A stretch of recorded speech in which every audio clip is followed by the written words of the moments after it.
Alright, we're gonna continue. We're just using my phone again because the other one is so old it literally can't get the YouTube app because YouTube sucks and they won't let you use the app if you can't update it to the newest version, which that phone can't because it's too old. So they're not going to let me use the app at all, and then they want me to use the browser, and then the 4 gigabyte video that generates instead of 20, an improvement, still terrible, makes it crash. So just using my phone again. We're on chapter 7, page 148. Let's see. We're just going to reread that. I'm going to reread that page. And we'll see how far we can get before we have to stop again.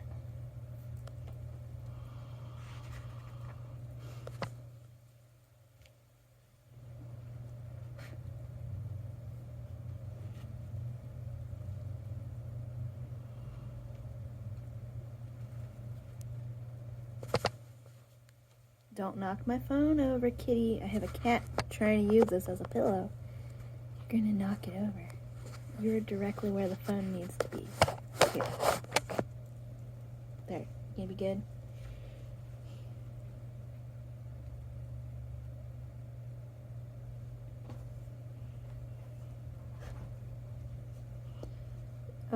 Not a complaint, just a update for the world building for you all. Kai hasn't been sleeping much. He wakes Ziti up whenever it was time to placate the wind devils again. So she has to placate them. So they don't want to be doing her bidding. She has to placate them. That's not a good implication.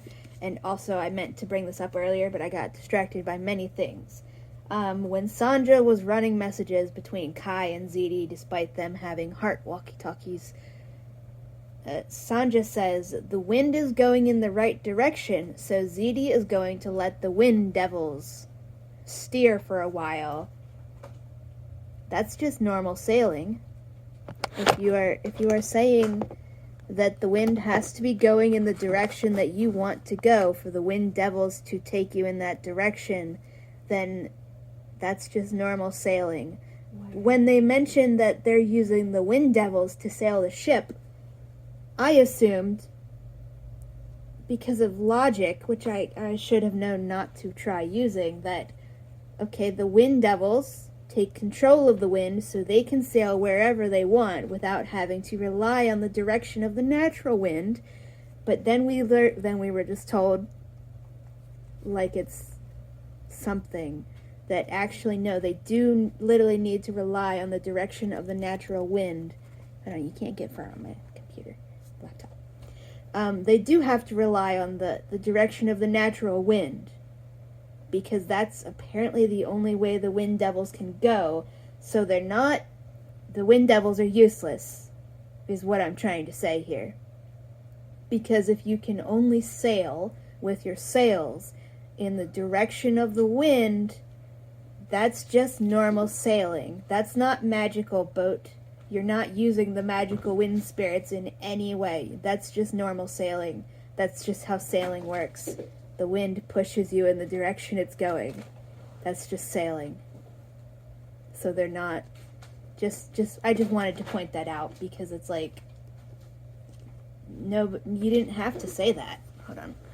She didn't have to say that. She didn't have to tell us that the wind devils are actually less than useless for sailing a boat, because they're, like you would think, they're using the wind devils, the wind spirits, to go wherever they want, no matter what the regular wind says. And then we were just casually told, oh, the wind is in the right direction now, so the wind devils are gonna help. And it's like, that's just sailing. You're just describing regular sailing. Alright, continuing this. Also, they're making Tanez, the familiar, they're making her take a watch. Like, Ziti and Kai are trading places, one of them staying awake to keep watch while the other sleeps. And they're making Tenez do that too. It's just, he had slept a little before dawn when Tenez had come out to take his place. No sign of any argument where she fucking insists that she needs to be allowed to take a thing because she wants to help, or anything like that. No, Kai, like, considering arguing, and then he's like, no, she's been through a lot, she deserves to feel some kind of control for this situation. It's just that sentence, and then we just go on with it. I guess Sanja doesn't want to help with that. Sanja doesn't want any kind of anything. She's not mentioned. Her and her broken toes. Oh, okay, now I remember. Yeah, on page 149, Hashem says, that's when she's like, hey, there's a city here, we can drop off my people who are still being tortured, but they're just asleep this time.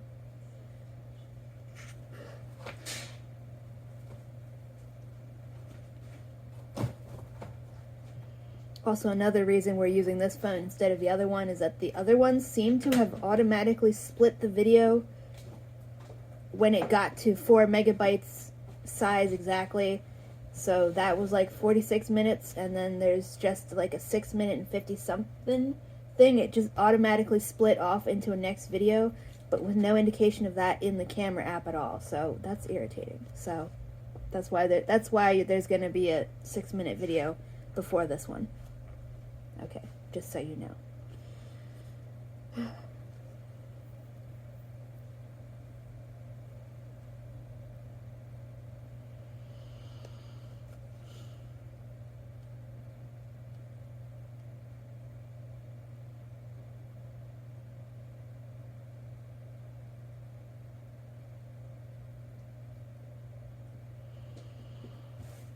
We're just being reminded that Sanja exists. Sanja leaned around Kai's elbow to see the map. Why is the city empty? She stabbed one nail-bitten finger on the image for Orintuck. A little line of drawing of onion domes and walls with water flowers and fish woven around them. Is it all ruined like the city on the Fire Mountain? I wasn't aware there was a city on the Fire Mountain, but I'll take her word for it because I'm not scrolling back to find it. Click.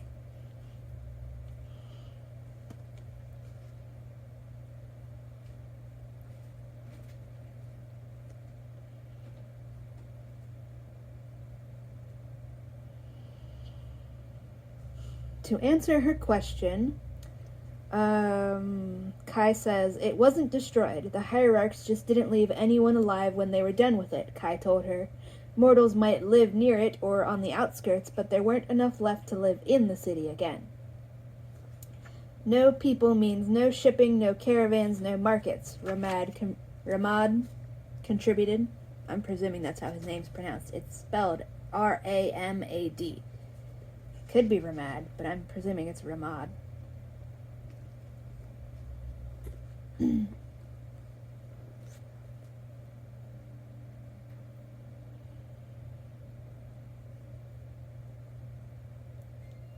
Now we're getting more shit told to us.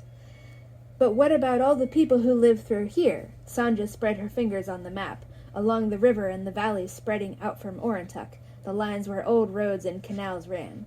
Her brow was tightly furrowed. They don't want to live in the city? There aren't many people there. Most of them died. Kai looked down at her, watching her tremble on the edge of a terrible understanding. The world used to be a much bigger place, with so many more people in it.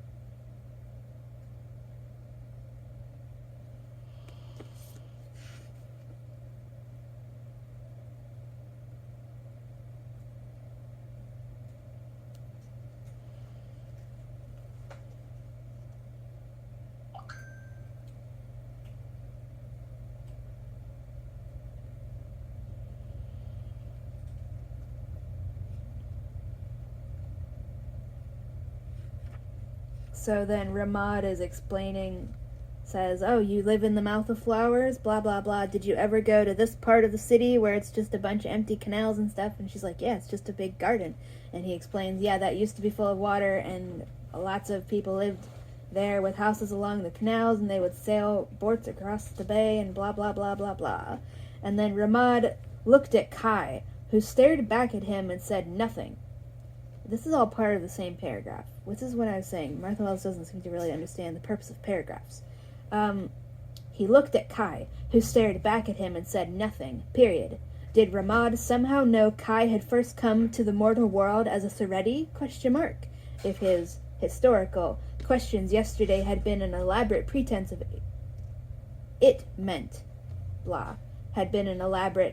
ignorance, period. But if they were, it didn't make sense to reveal that now. Because I guess we're pretending this is some kind of political intrigue and political maneuvering thing. It's not. It's not. Just go read the Imperial Ratch. Radch. I might be pronouncing that wrong. It could be pronounced rack. That could be a K noise. I don't know. That's actually well written. That's what Martha Wells is trying to do here and failing spectacularly at. If you want political conversations and political maneuvering, go read the Imperial Ratch. Don't know. It's just look up Ancillary Justice. Ann Leckie. ANNLECKIE. Go read that instead of reading Witch King by Martha Wells. That series will make you want to throw your book and or phone, if you bought the ebook, across the room in a good way. You will have to resist the urge or you can't finish the book.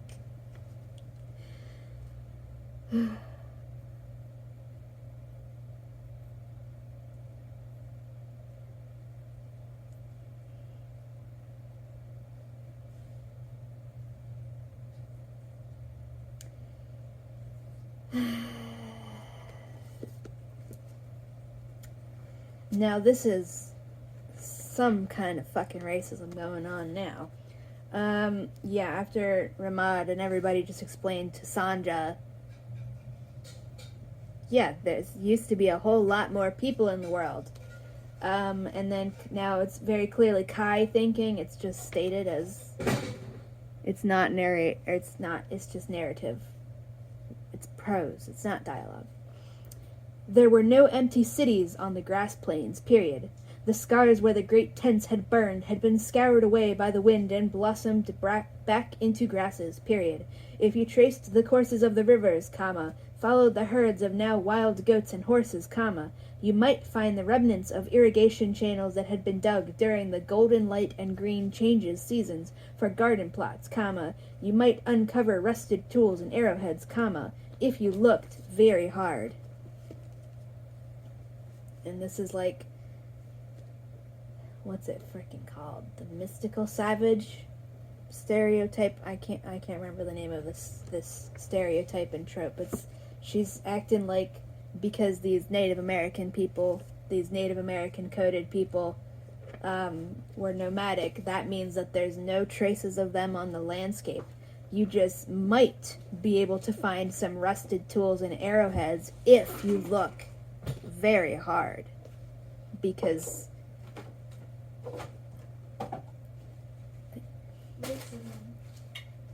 that's just so wrong on so many levels. Do you have I need the meme. Hold on. I'm not gonna pause it because I don't want to push the wrong button by mistake. I have this meme saved to my goddamn computer and it works. I'm canceling that commercial because they're nowhere. Because they're just 2 hours. Yeah, I have it still going. So where's my meme folder? Oh, I have so many more things.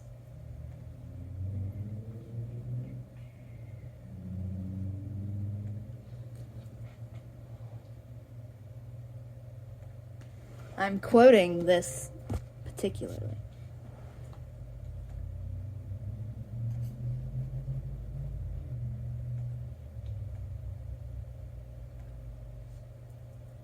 zoom in? Yes, I can. Thank you. Windows Photos. Bullshit. Oh shit. Am I gonna be able to get my laptop over here? Just gonna pick up the phone. Hey, don't drop the phone. Everything. Oh, my hand's in the way. Hold on. Hold on. We're gonna do this. Alright.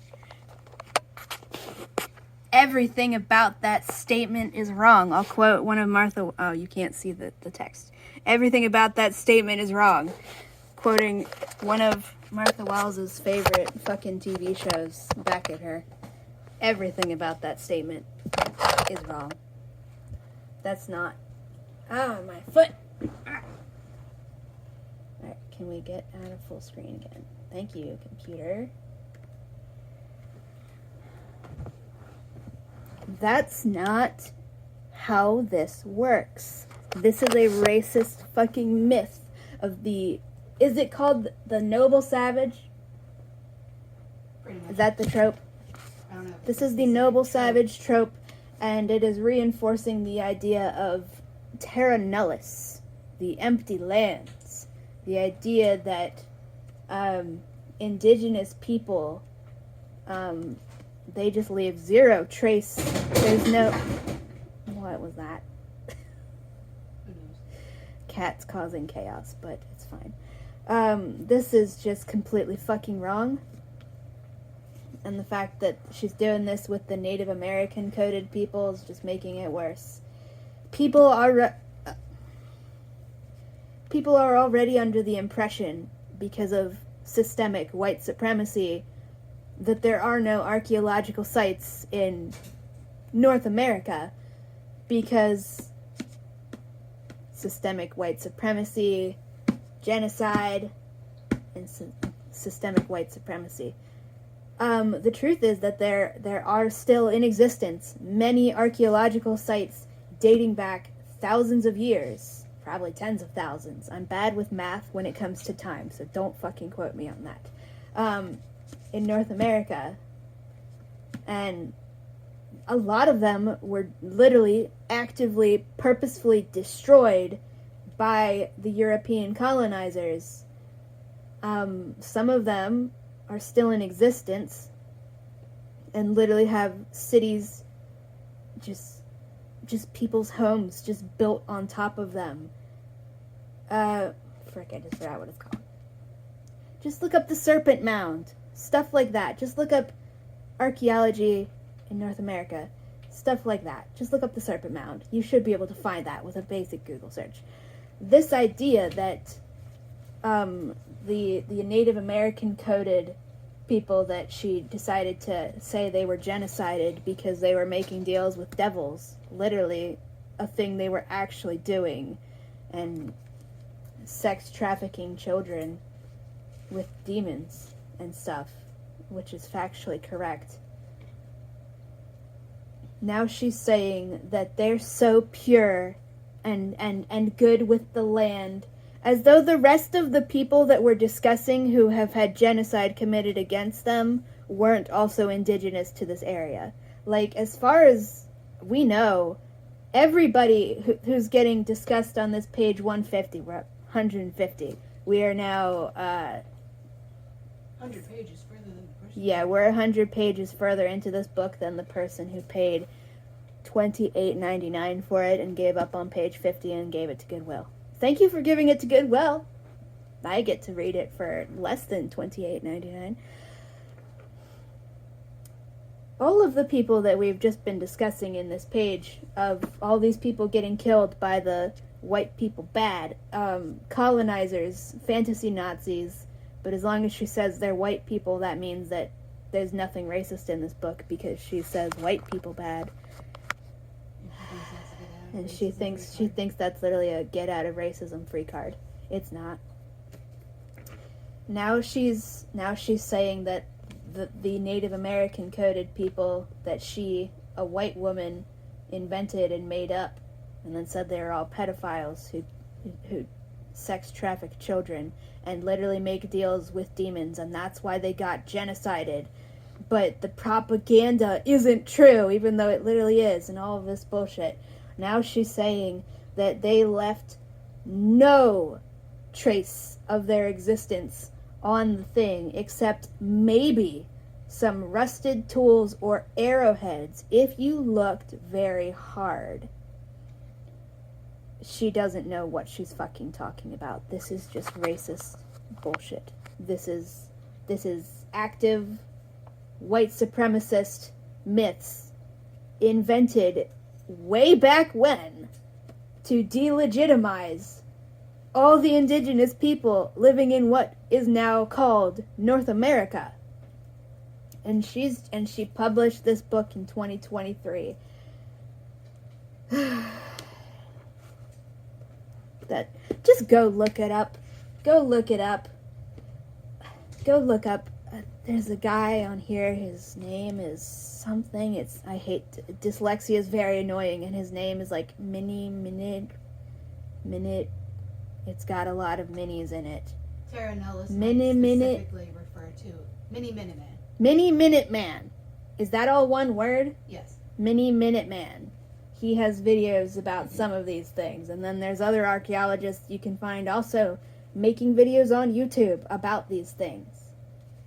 Terra Nullis possibly specifically refers to the colonization of Australia. Okay. Because that's where it's mostly used against the Aboriginal Australians. Okay. Terra Nullis is seems to particularly used that exact phrase in Australia because it's the exact same shit that she's doing right now in a book she published in 2023.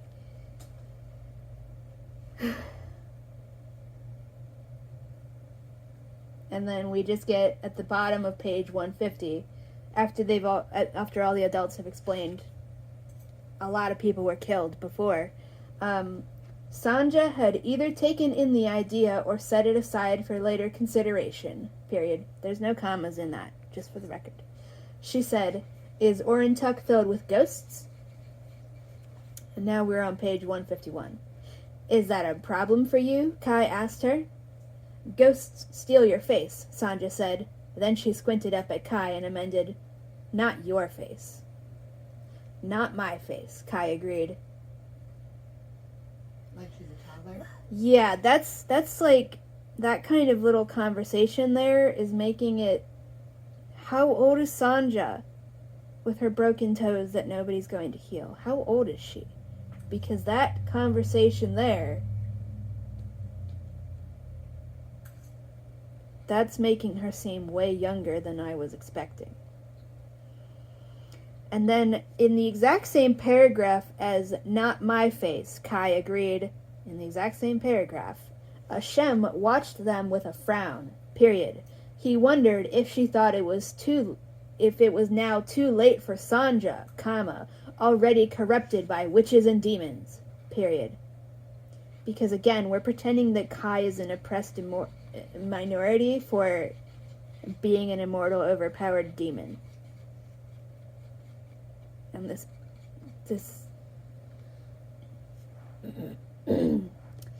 he said, still part of the same paragraph, "We'll stop at Orin." And also, nobody's answering Sanja's question.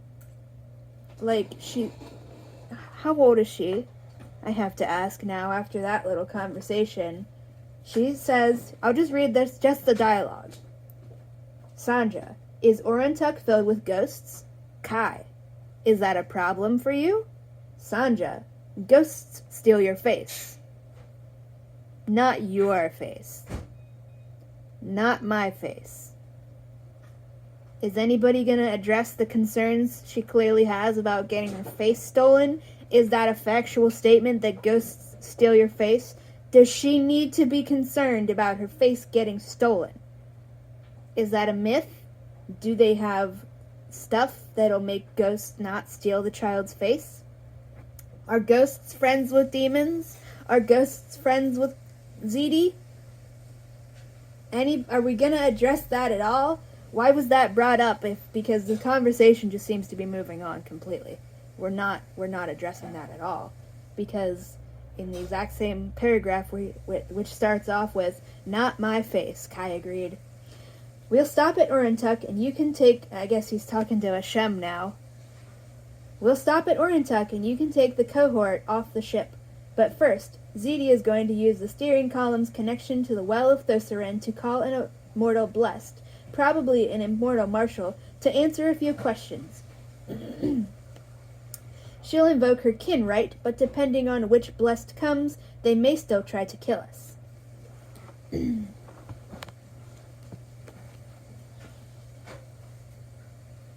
it's like, this is the exact kind of thing that Ashem was saying a child should not be anywhere near correctly, because you shouldn't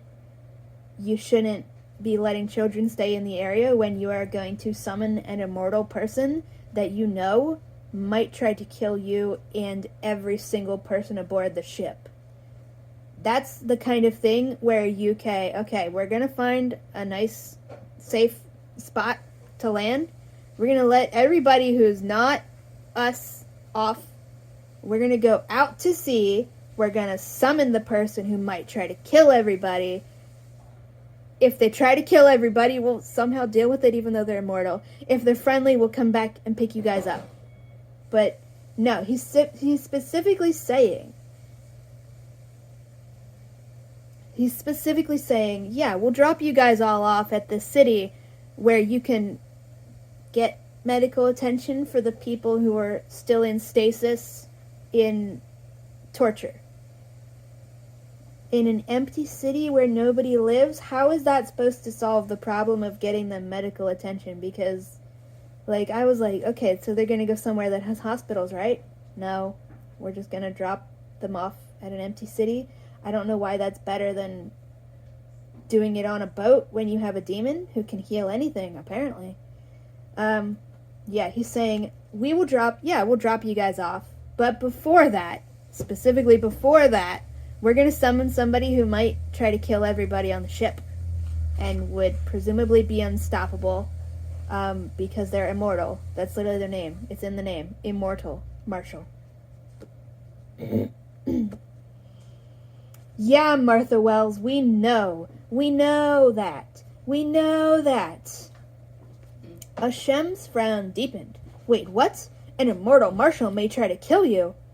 Kai leaned on the rail and shrugged. You'll know when we do.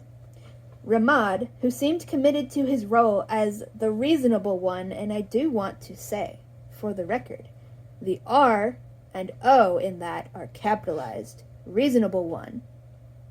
That's a proper noun now. That's in meme speak. Ramad, who seemed committed to his role as the reasonable one, said instead, Orientuck is close. Can we dock there and take the cohort off first?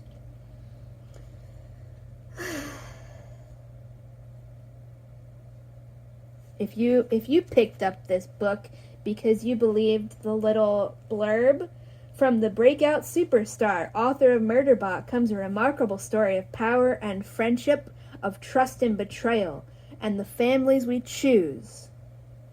In the little blurb, the summary, after being murdered, his consciousness dormant and unaware of the passing of time while confined in an elaborate water trap, Kai wakes to find a lesser mage attempting to harness Kai's magic to his own advantage. That's also just really weird formatting, but I'll ignore that. But why was Kai imprisoned in the first place? What has changed in the world since his assassination? And why does the Rising World Coalition appear to be growing in influence? Kai will need to pull his allies close and draw on all of his pain magic if he is to answer even the least of these questions. He's not going to like the answers. If you bought this book for $29.88 or $38.99, depending on, or $28.99 or $38.99, depending on if you're in the U.S. or Canada, and you read that little blurb about friendship, trust and betrayal in the families we choose, and you brought this book thinking, yeah, I can't wait to get to know these characters I'm going to learn to know and love. They're going to feel like my family members. Ramad, who seemed committed to his role as the reasonable one, said, Orientuck is close. Can we dock there and take the cohort off first? No, because I may need them as hostages. That's Kai talking. That was a lie, but it was a lie that Ashem and Ramad would believe.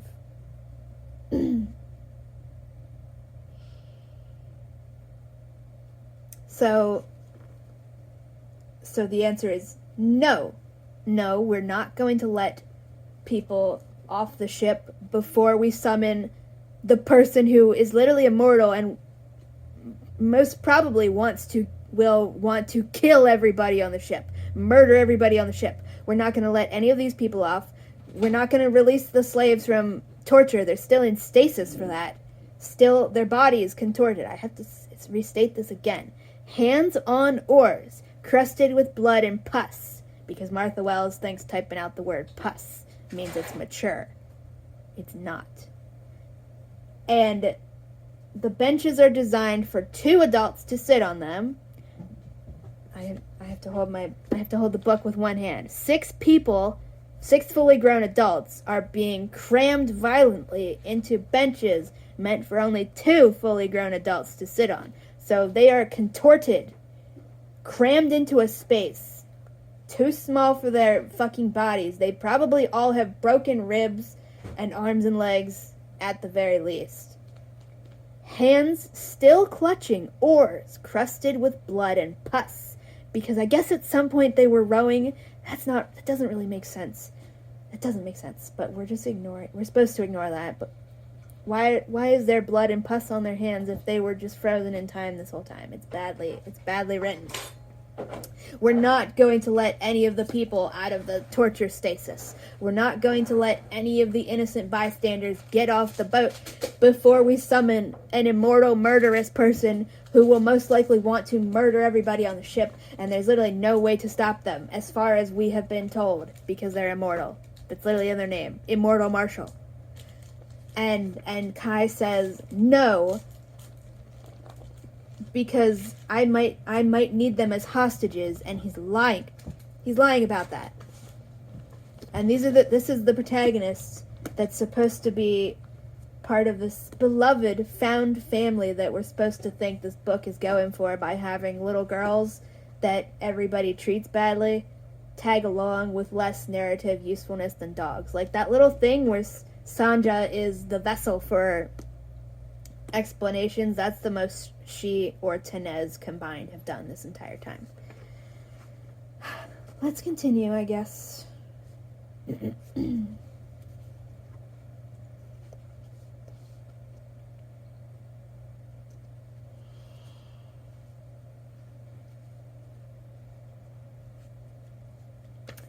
And then I'll just read this. I'll just including the little paragraph above that where that dialogue is, so you have context. No, because I may need them as hostages. That's the dialogue. That was a lie, comma, but it was the lie that Hashem and Ramad would believe. Line break. New paragraph. If the immortal marshal who answered their call wasn't involved with the plot, comma, but decided to ignore Zidi's kin right in order to kill them for old time's sake, comma, then the cadre and the expelled cohort should be safe, period. The immortal blessed had never had clean hands where the hierarchs were concerned, comma, but they did have a justified reputation for not harming non-combatants and bystanders unless it was expedient. If the marshal who arrived was involved in the plot, comma, anyone who had been on the ship with Aklians would likely be dead, comma, even if they had already landed the mortals at Orintuk. And that's a whole lot of bullshit for no reason. I don't know why she's bothering to do any of this shit at all. This is just pure bullshit.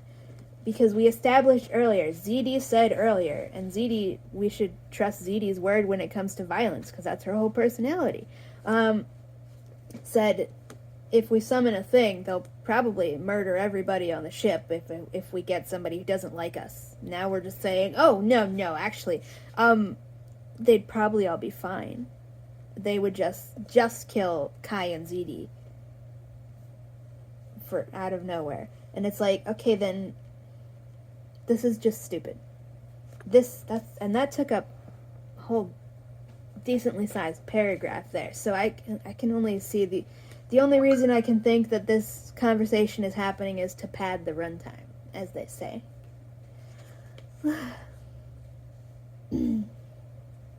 Kai added as a new paragraph, if the marshal kills us and Tenez, why are we assuming they would kill Tenez?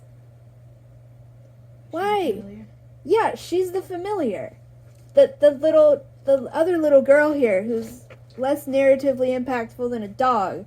And now we're assuming, because we're pretending that if a marshal shows up and is antagonistic, they probably won't murder everybody on the ship, despite earlier establishing that they absolutely would kill everybody on the ship, because the immortal people are bigots towards non-immortal people, and they would see it as sacrilege, wrath of fucking God levels of sacrilege for mortals to just be on this boat at all, let alone doing all this shit with it. It was very firmly established. If the person they summon is not one of their few friends, which I don't know who they're trying to summon. The only immortal people we know that like them is Taren, and she's fallen with a capital F. It was very firmly established that any immortal people who sees a mortal on this boat, touching this boat as a mortal, is enough to get you executed for blasphemy and desecrating their boat, let alone doing all this shit, including having a bunch of people crammed 6 to a 2-person bench, clutching oars, coated with blood and pus. If they summon an immortal person who is not one of their random-ass friends who doesn't exist as far as the story is concerned up until this moment, they are all gonna get instantly smited by the wrath of the fucking god. That's how this works. That's what was set up. Even ZD was like, yeah, they'd kill us all. And then Kai just said, I know, because I guess that's supposed to be cool, because Han Solo said it. Yeah. So now at the bottom of page 151, Kai, after telling it, alright, let me just do this. Because Martha Wells, she's very bad with dialogue and conversations. She'll have a character say, I'll stop, I'll just read it. Just the dialogue here. I'll even back up. Ashem, wait, what? An immortal marshal may try to kill you. Kai, you'll know when we do. Ramad, Orintuk is close. Can we dock there and take the cohort off first? Kai, no, because I may need them as hostages. Half the page later. Still Kai talking, so I'll just combine these two. No, because I may need them as hostages. If the marshal kills us and Tenez, I'd appreciate if you say Sanjo is with your cadre. After we just explained that actually it would totally be fine for everybody who's not ZD and Kai if a marshal shows up, an immortal, murderous person shows up. But now we're saying actually Tenez would also be in danger then. Who's supposedly supposed to be part of the found family. So why are you doing this before you land? If they're assuming for some fucking reason that's not being explained that Tenez would also be in danger of getting murdered, because we're pretending all of a sudden that nobody else would be in danger besides him and ZD, and also Tenez now all of a sudden out of nowhere. To remind us that she exists? Probably yes. Twin just chimed in to remind us that she exists. Presumably. But okay. So if Tenez is in danger and let's just say Kai doesn't give a shit about anybody else on this boat besides him, ZD, Sanja, and Tenez, whose names I just almost forgot. Let's say these are the only people he cares about on this boat. Okay, we'll say he knows ZD can handle herself, so he's fine with that. He's fine with ZD being there to summon it. Also, I guess she's required to do the summoning. What is the explain to me why we're not getting the 2 children that we are presuming for the sake of this argument that he cares about and wants to stay alive. Why aren't we getting them off the boat before we do the summoning of the person who will, as of page 151, earlier it was established they would definitely murder everybody on the boat without question because they're mortals. Desecrating an immortal boat that's like their boats are to the immortal people This boat is like a floating temple. This is like sacred. It's a holy fucking thing. You don't let mortals touch it, let alone on it, let alone covering it in blood and pus. But as of page 151, we're going with, because it's what sounds good in the moment, even though it doesn't. Now we're saying that the only people who would be in danger is Kai, Ziti. They're adults, they're willing to risk their lives, but now we're also saying that Tenez would also probably get murdered. No explanation. No explanation at all. Not it, and yeah, so we just go from no, because I may need them as hostages. If the marshal kills us and Tenez, I'd appreciate it if you'd say Sanja is with your cadre. Because that dialogue that's actually being spoken out loud is acting as though the narrative before that, the prose that wasn't dialogue, was said out loud. So now everybody in this room in the book is on the same page, even though they're not. The paragraph preceding this is all about this bullshit about how actually nobody would be in danger except Kai and Ziti, because immortal marshals may be fantasy Nazis, but they have standards, and they don't kill non-combatants unless it's expedient. And it's like, all right, but you are in one of their stolen and desecrated temples that you are continuing to desecrate. The most expedient reaction here is to kill you, because they don't have morals. But now we're just saying, actually, Tenez would also be in danger for no reason at all. So this is why we're somehow not getting Tenez off the ship so she can stay alive. What does this fucking make? What sense does this make? And then we have to remind everybody that Sanja does exist too. Because, hey, Sanja objected, disturbed at the idea. I don't want to be with their cadre. We've now turned the page, page 152. Ashem was not pleased with anything she was hearing. This is exactly what I was talking about last night, she said with heat. This is why people fear witches. That's a non sequitur. No, because we're pretending that witches and demons are oppressed minorities because it's bad when they torture people in front of not just one children. There were two children in that room the whole time. I just forgot Tenez was there. I'm sure Martha Wells also forgot Tenez was there. We're pretending that witches and demons are oppressed minorities. So saying, this is why people fear witches. Because these people are willfully endangering children and every other fucking person on this boat, including the people in torture stasis. This, Martha Wells wants us to see as the equivalent of, this is why people don't trust black people. This is why, but instead of black people, they'd be saying the N slur there. This is why people fear, insert slur of your fucking choice. And Martha Wells thinks that this is witches and demons being oppressed minorities because they are objectively doing evil and cruel shit for literally no good reason at all. This is actively going against logic and their own self-interest, if we presume. Maybe asking a bit too much, maybe giving them too much credit, but if we assume that their own self-interests includes keeping Tenez and Sanja alive because we're presuming they care about them, maybe that's too much to fucking presume. We're on page 152. Yeah. This is why people fear witches.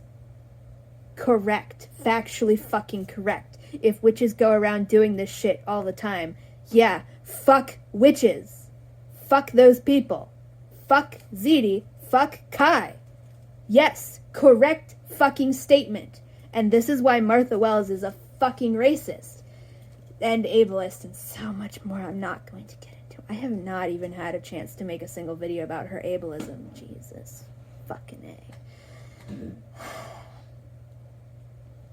If your fantasy racism is built on fact, it's real racism.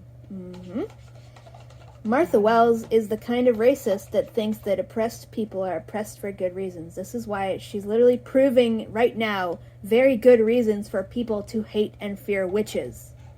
Because this witch and this demon, who's just called the Witch King, and can do witch magic, so I guess that means he counts as a witch. Yeah, you should fear them if they kidnap children, as far as you can fucking see, and as far as it's been proven to you. You have no reason to think anything else is going on. Yeah, they are literally keeping people in torture stasis, refusing to free them, refusing to drop anybody off before they do the deadly summoning ritual that will likely kill everybody on board, including 2 children. And this is again... Don't forget torturing prisoners. Torturing prisoners in front of children. And Hashem, last night, this is exactly what I was talking about last night. These people, this Kai and Zidi, a witch and a demon, endangering children. A thing they are now willfully doing for literally no fucking reason at all. There is no reason at all. Like, when Kai says, oh, we can use them as hostages, which is immediately stated by the author to be a lie. And then we have not been given a reason that otherwise that he wants to keep them around. Like, there's no reason for this. If he was using them as hostages for some reason against the immortal person they're planning to summon, which wouldn't make sense and doesn't make sense, that would at least be a reason. We have not been given a reason at all why he's not getting all the people who don't want to get murdered off the ship, including the 2 children that we're supposed to pretend he cares about. Now Martha Wells is pretending that this is proof that witches and demons are an oppressed minority, because when they actively, willfully endanger everybody around them, including children, for literally no goddamn reason at all, this is why people fear witches. Next paragraph. That was so completely unfair, Kai couldn't let it go. It should be why they fear the immortal blessed. And now we are interrupting this conversation, but I'm not done yet. So Kai is saying, Kai, who is willfully endangering everybody on this ship, including 2 children, especially including Tenez, whose death he's apparently just 100% fine with, despite her also being a child who was only just been freed from slavery literally yesterday. Now he's saying, well, if they get murdered because I purposefully put them in the path of a murderer that I know will want to murder them, that's not my fault for literally summoning with magic a murderer that will want to murder them. That's not my fault. Nobody should blame me for this. You have to blame the murderer that I am summoning for no reason at all to their location without actively preventing anybody from leaving the location before doing the thing where we're going to summon a murderous immortal person that they have no defense against. And this is page 152. And now we're right there, above my thumb. Everything above that is continuing that whole thing. And now we're interrupting this. Ramad's expression of disbelief was turning to consternation. Apparently he thought Kai was exaggerating. Will it really come to that? Your guess is as good as mine. Kai folded his arms and looked out to sea.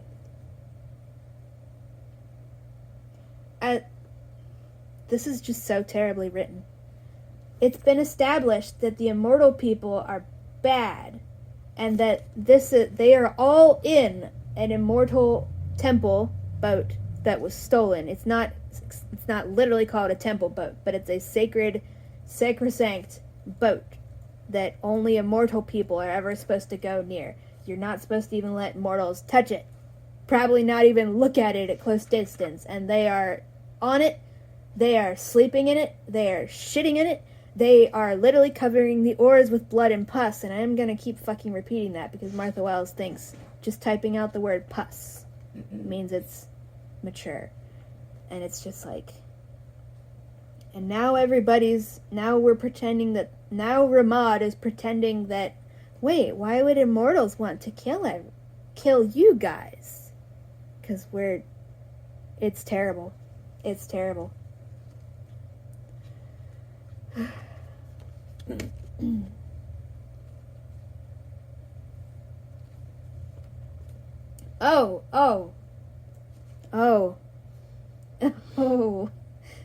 Okay.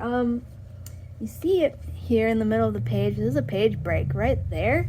That conversation where I stopped reading is up here. Up this thing.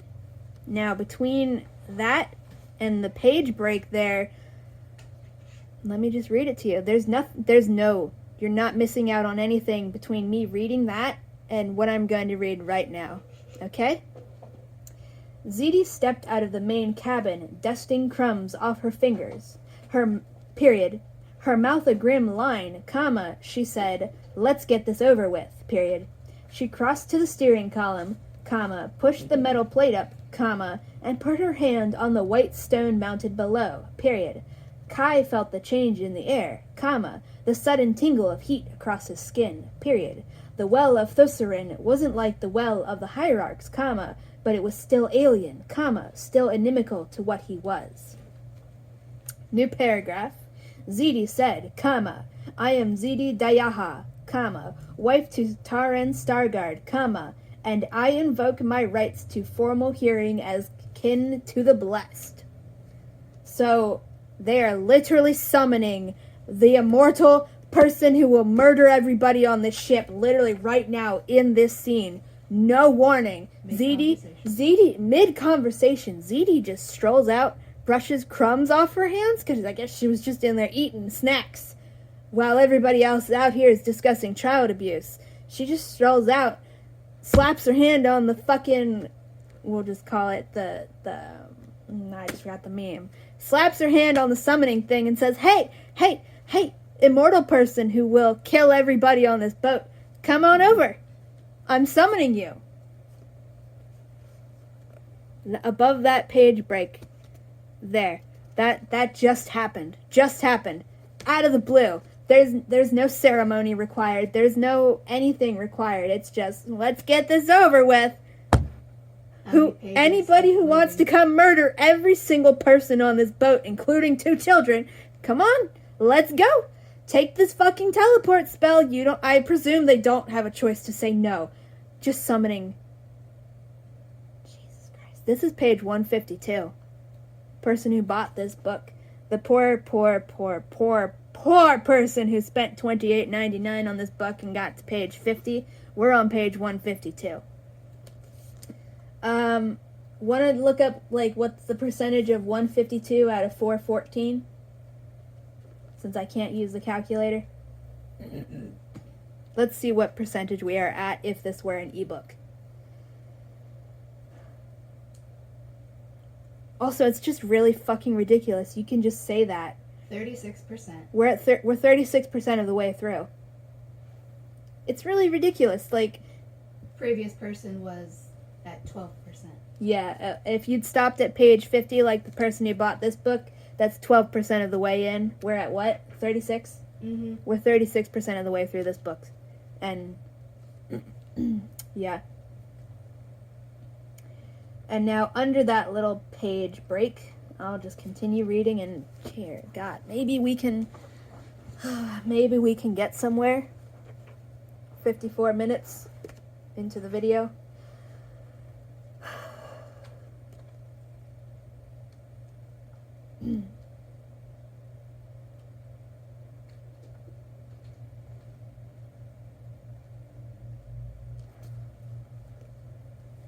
I think this is supposed to be funny. It's not funny. I'll just read you the rest of this page. Was this really the best plan? Ramad studied the blue cloud-streaked sky, his expression only slightly desperate. The sun was a little higher, but Kai knew it shouldn't take much longer. Ramad, I don't care what you think, Ziti said, patiently for her. I've made it as plain as I can, and I don't know how else to explain it to you. Ashem, her arms tightly folded and her expression somewhere between furious... Martha Wells is so bad at writing. Let me just restart that. Ashem, her arms tightly folded and her expression somewhere between furious and disgruntled, said, do you know what disgruntled is? My face right now is disgruntled. Disgruntled is when an author says somewhere between furious and disgruntled. How old was Martha Wells when she wrote this? Because a lot of theories are floating around that this is an ancient manuscript that she wrote decades ago that just got rejected because it's shit. Because I brought it up at least one time before. She keeps describing people's expressions and voices as like being between blank and blank, and they're like two completely contradictory things. Like earlier we said, what was the thing? We said Taren's expression was somewhere between stony and something. Extremely distressed, extremely uncomfortable, like somewhere between stony and like really uncomfortable, and it's like, and it's happened multiple times. These are the only two times I've noted it verbally, but it's happened multiple times. So, and I haven't noticed this in other Martha Wells books, at least not the recent ones. So, like, what is this an ancient manuscript that she just emailed to Tor when the Murderbot Diaries started getting Apple fame? And then they're like, yeah, just throw out it, literally anything you've gotten back. I don't care how shit it is. We'll just throw it out because like, it's a trend. We know we're 152 minutes. We're 152 pages in, and this has happened multiple times. And it's just like, this has got to be the most egregious example. Expression somewhere between furious and disgruntled. It's really pretentious. Just say she's furious because that is the correct. Disgruntled is nowhere near the correct response, but I guess we've already learned we're not supposed to apply logic to this, but we have to because this is such shit writing. It's terribly fucking written. This is garbage.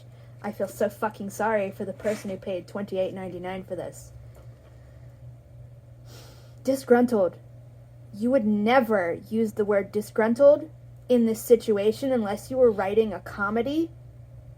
And even then, it's like you'd have to do a lot to use the word disgruntled. Like if you were writing a parody would be suitable for the word disgruntled to be used now when somebody just said, "Yep, I'm slapping my hand on this magical thing, summoning." Oh, just go with the devil. I'm summoning the devil. Who else? What are spirits and ghosty people that kill everybody? I'm summoning a xenomorph. I was just imagining Jason slapping the button that kills Janet. Yes. Jason slapping, if you've watched The Good Place, Jason slapping the button that kills Janet. Wait, no, it wasn't Jason who pushed it, it was Chidi. Chidi accidentally slapping the button. But in this case, it would be on purpose. So not Chidi. Michael pushing the button that kills Janet, but instead of just killing Janet, it kills everybody on the boat. If this were a parody, which would be so easy to write of this book, because they are all parodies already. Not on purpose. Disgruntled could be used in reaction to it. I will do this fucking work for you all. Imagine a parody. You describe the most over-the-top, dramatic, violent, gory situation ever. And then you tell us, blah blah parody name was Disgruntled. Did you really have to do that? That's a parody. Using the word disgruntled in this kind of situation could be done in a parody. It's not meant to be done when we're taking it seriously. Somewhere between furious and disgruntled because people just slap the button that summons a xenomorph and kills everybody on the ship, including 2 children that these people are saying you're fantasy racist towards them for if you say maybe you should not endanger children. and now they're purposefully endangering children. Like, there's no reason they could not have waited. We haven't even been given any reason not to let people off the boat. I have to be careful, or I will rip this book in half from rage. And then, okay, now we are having this little conversation, and I think it's supposed to be funny. I got distracted by that somewhere between furious and disgruntled. Let me restart. After that little page break where ZD slapped the summon killer murderer that kills everybody button. Was this really the best plan? Ramad studied the blue cloud-streaked sky, his expression only slightly desperate. The sun was a little higher, but Kai knew it shouldn't take much longer. Ramad, I don't care what you think, ZD said, patiently for her. I've made it as plain as I guess I should be reading that with more violence if it's patient for ZD, whose entire personality is being violent. Ramad, I don't care what you think, ZD said, patiently for her. I've made it as plain as I can, and I don't know how else to explain it to you. Is that what we consider ZD levels of patient? I don't know. Ashem, her arms tightly folded and her expression somewhere between furious and disgruntled, said, It will serve you all right if the blessed kill you. I just wish you weren't planning to take the rest of us with you. Objectively fucking correct. Cohort leader, I don't actually want to take you anywhere, Kai told her. Believe me, the sentiment is mutual, she said. And that's when we get to page 153. I haven't read yet. I think that was supposed to be funny. I can't tell. I don't know why else you would say those things unless you were trying to be funny. It's not funny. It's literally objective fact that they are trying to kill everybody on this boat, including 2 children that we're, I guess, supposed to care about. And this person's friends. And this person's friends who are literally still in torture stasis, holding the oars, covered in blood and pus. Their bodies crammed into too small of a space. Now we're just getting a bunch of non-dialogue shit at the start of page 153.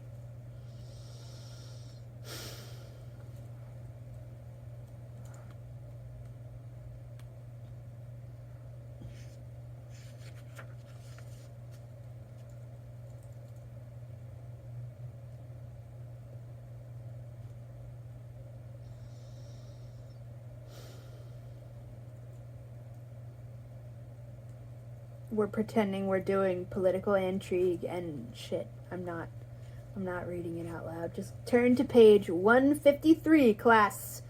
Slightly less than halfway down. Bullshit. It's just bullshit. It's bullshit. Political intrigue requires that the audience be interested in the politics. Mm-hmm.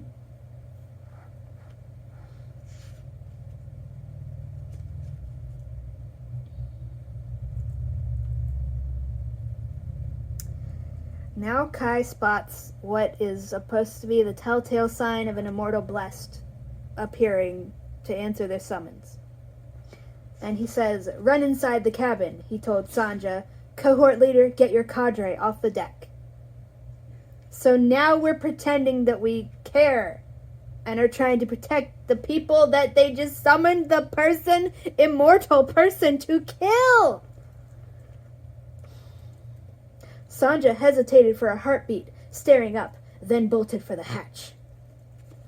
I don't know why everybody was just standing on deck in the first place. Ashem turned and shouted a command. Her cadre scrambled for the forward stairs.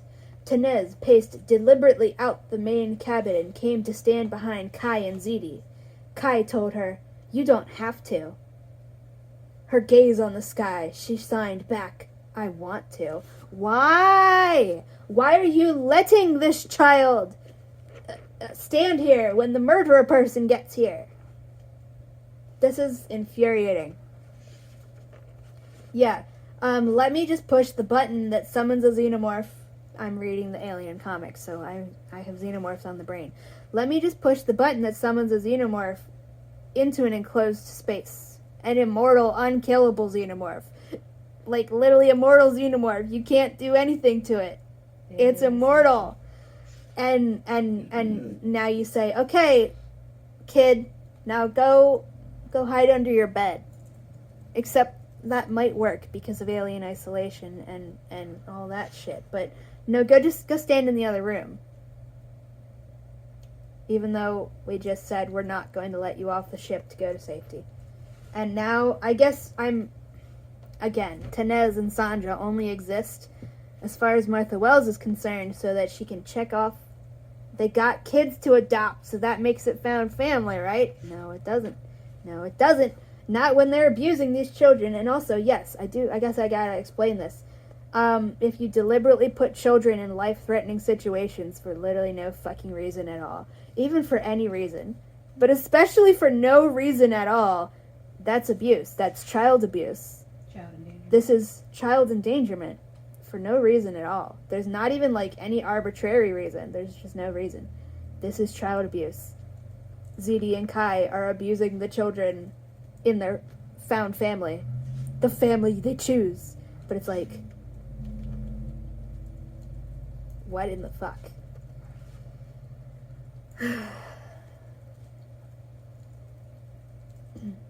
We're using they, them pronouns again. Is it going to actually be a non-binary person? No. Why didn't we use they, them pronouns for every single character introduced up until this point, until they introduced themselves and established their gender and pronouns? Because Martha Wells is a bigot. Who pretends to care about these things. Yeah. Mm-hmm.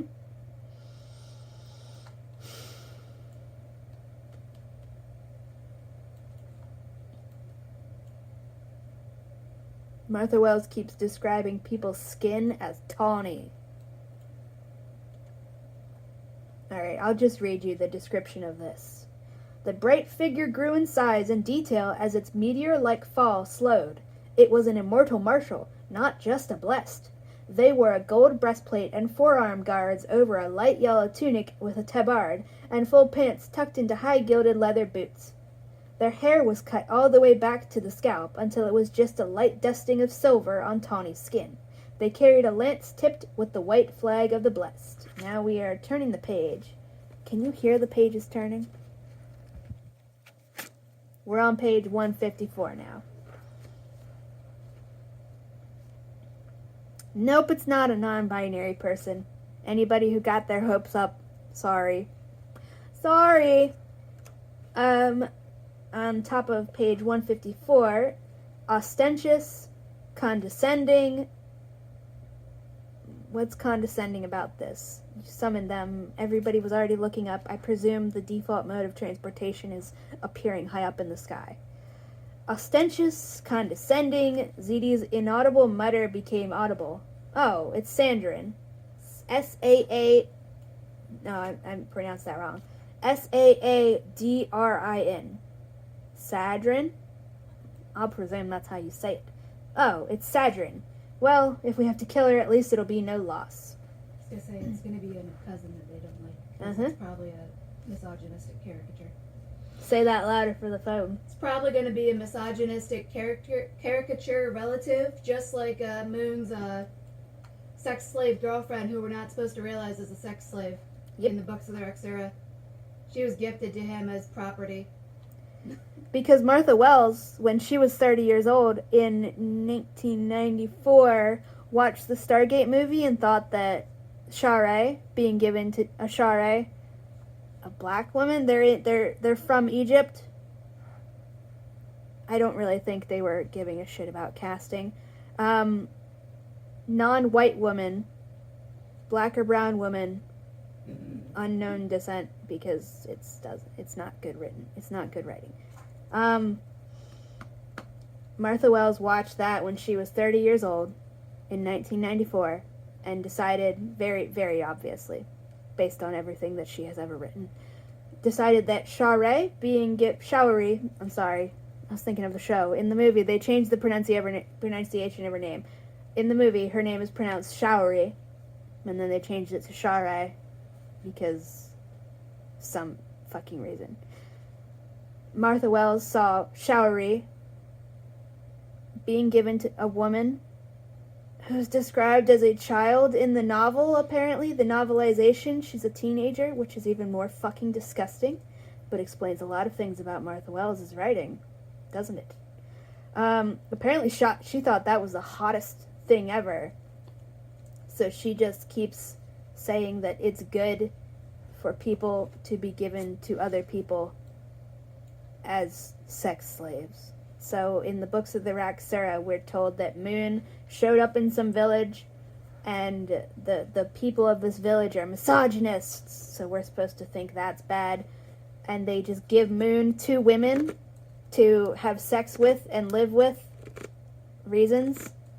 And Moon's like, ugh, I don't like how they treat women. But then he does have sex with the sex slaves he was given. So it's like, whatever. I'll continue.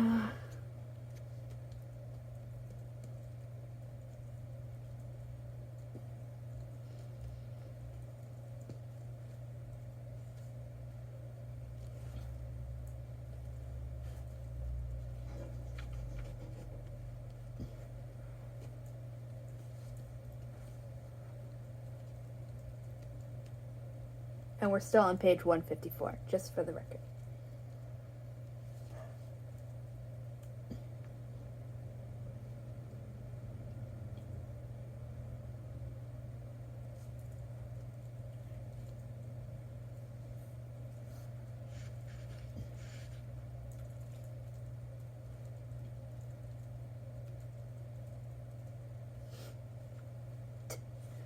Tinnitus is so annoying.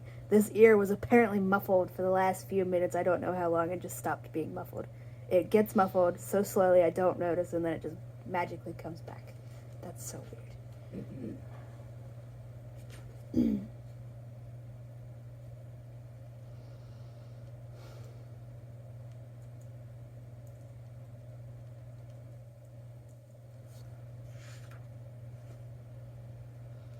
We're managing to go to page 155.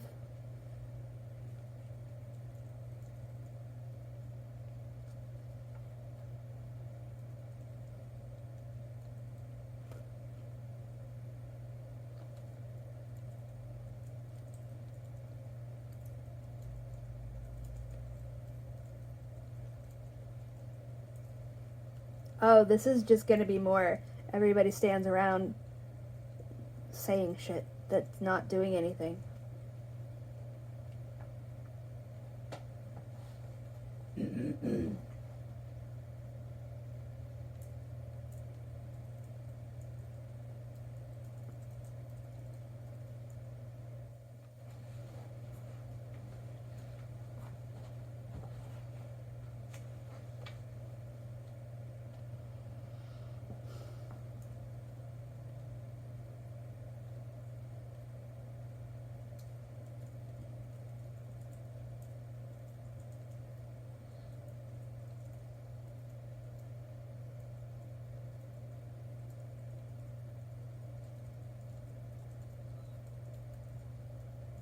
They're just asking, Immortal Lady is not killing everybody. She's somehow related to Taren, Zidi's wife. She's asking them a bunch of questions that they don't have the answers to. Now Zidi is interrupting with this disgusting line. So many questions. Zidi lifted her brows, like an innocent asking for instruction. Using the word innocent like that, that's implying virginity and shit like that. So she's saying that this person who is her relative, asking them questions, is like a virgin having sex for the first time, asking how to do sex. With the implication that it's With someone much older. With somebody much, yeah, with the implication that this is somebody having sex for the first time with somebody much older who needs to give them instructions. That's what that means. That's what that is innuendo for, and this is supposed to be a devastating insult to Sadrin. Page 155. More than halfway down, maybe at the last third of the page. Like, what in the... Why would you say that? What is this shit?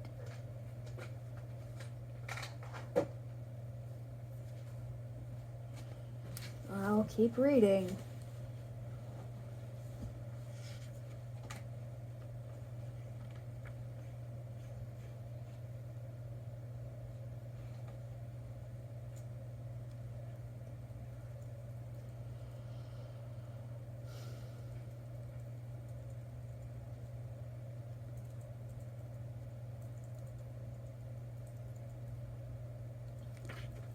I've managed to turn the page to page 156. 56.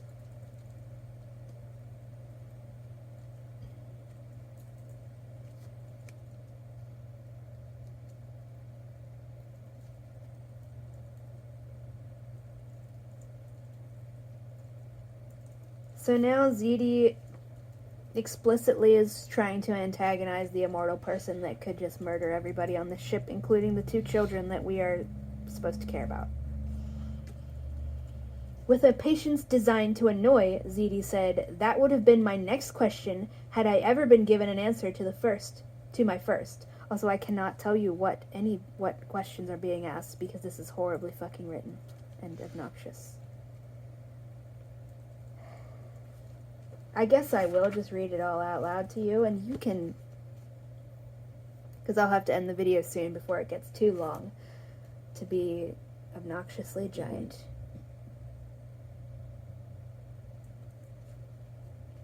I'll just read the dialogue. Immortal person. I'm not going to make you remember her name. Or maybe I should just say her name, just so you see how many names have to be memorized. Nah. Her name's Sadrin. This will be the last time I say it. Immortal person. How did you get this ship? Kai. What? You aren't going to greet your marriage sister by name? Immortal person. ZD Dayaha, what are you and that demon doing with this ship? ZD, I think, hold on. ZD, since you ask so politely, we took it from the expositor, Akhlines. Immortal person. An expositor. Bring him to me. ZD, impossible, sadly. He's being nibbled by crabs at the bottom of the sea. So you weren't the one who gave him the ship? Immortal person. Why do you say such a thing? What are you doing here? Looks at everybody else. How does this concern the rising world? Hashem says, the expositor took my cadre and an imperial cohort prisoner and forcibly brought us aboard. That's how it concerns us. Immortal person. Why? Ramad. He didn't discuss his motives with us. ZD. So many questions, like an innocent asking for instruction. Immortal person. You might answer one of my questions. Who is this Akhlines? How did he get this ship? ZD. I've told you all we know. I look to you for answers, immortal blessed. Immortal person. A mortal, even an expositor, could not steal this ship. ZD. We don't think he did. That's why I asked if you had given it to him. Immortal person. Why would I do that? With a patience designed to annoy...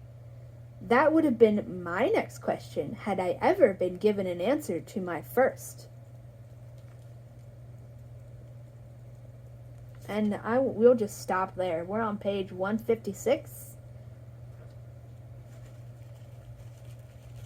Yeah. That was the conversation. That.